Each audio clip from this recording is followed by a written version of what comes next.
The story is about how one should love God.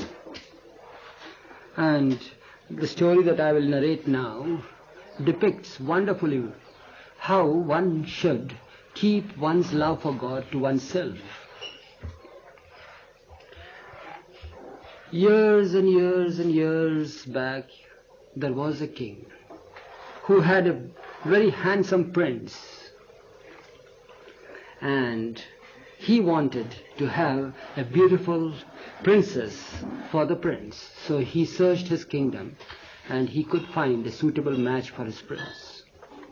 She was very beautiful, healthy, and all the talents and everything that the king wanted for his prince were there in that girl. And now what happened is that this prince was married to this lady, and after some years the king called all his subjects and said that he would like to retire, you see, from ruling, and he made his prince the king of his kingdom. The princess became naturally the queen, and both lived as the king and the queen. Everything was there at their command.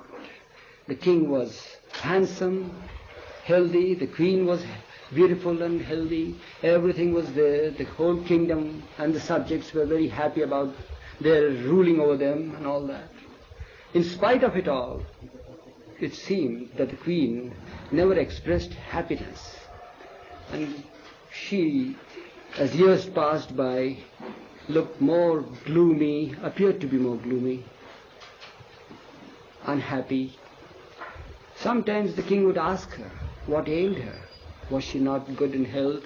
Was there anything lacking from his side? She never gave an answer to all this. She said that, well, it's her fortune, you see. She was not blessed with what she desired. And the king asked, what's the matter? He says, everything is there at my command. You have given me everything. I am the queen of a great dominion. And yet, there is one thing which is most dear to me is lacking. What is it? I would try to supply that, he said. She said, well, I haven't heard from your lips even once during the years I am with you the name of God. And I long to hear that from you. So he gave the answer saying, did I ever come in your way of worship? Did I ever ask you not to worship your God? Did I ever come in the way of my subjects? Leave me alone in this respect. I can't help you in this respect.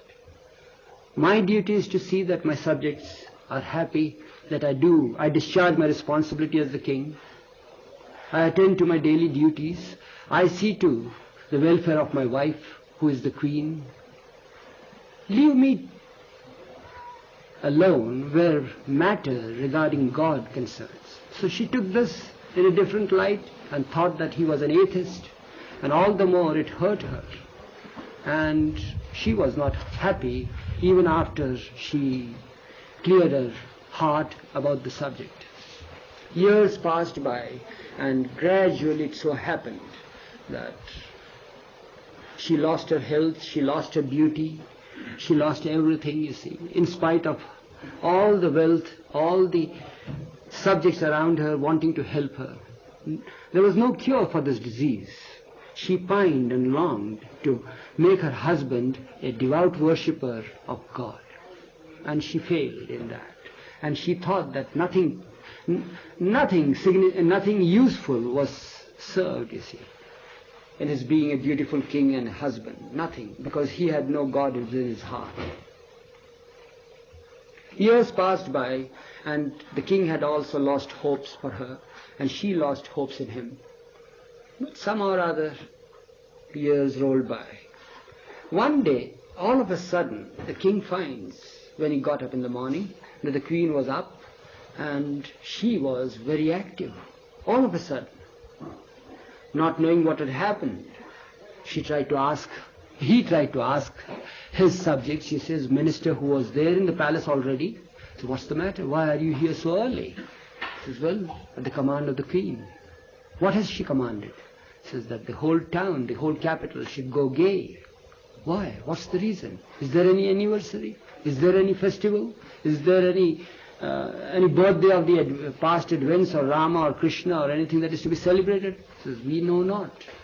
We have been ordered to see that every house in the capital, everywhere as far as the message could reach, you see, in the town, in the dominion itself, in the kingdom, that all people should feel happy, make merry, and make the whole place very gay and lively.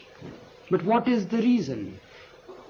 He did not know, and he was so happy, his heart was so full of joy that day, after many, many years of life with the queen. Not because of what she had ordered, but because she had taken the initiative to give the order. Because he had completely lost hope in her. He thought that she had no interest whatsoever in her subjects or in the kingdom over which she was the queen. So well, he allowed the preparations to go ahead, and then when it was day and he had the opportunity, he came to the queen and says, I'm very happy today to find you so preoccupied with all the arrangements. It really makes me very happy. It's a great day in my life. And she said, indeed, it's a great day in my life too, and therefore I am very happy. So what's the cause of your happiness? He says, my longing has been fulfilled.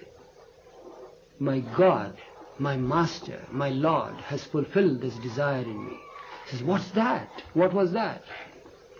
He says, tonight, when you took a turn in your bed, I heard from your very mouth the name of God. What? He said. Did my beloved escape from my heart? And that was the last sentence he uttered, and he collapsed. He died. And that's the story. That's how he loved his God, the Lord of his own heart. He wouldn't want others to share with his beloved, you see. Nobody knew that he was a devout worshipper of the Lord. The moment he heard from his queen that his beloved had escaped from his heart, he no longer could live. The very breath from his heart had left. So such should be our love for our beloved Baba. We could love him, if we can love him in that way, in that fashion, while attending to all the worldly duties, being in the very midst of all the duties, you see. People not knowing whether we love him or we are an atheist or we don't, or what. And yet we are in tune with him all the time. That is real worship, that is real love, as Baba always would point out to us.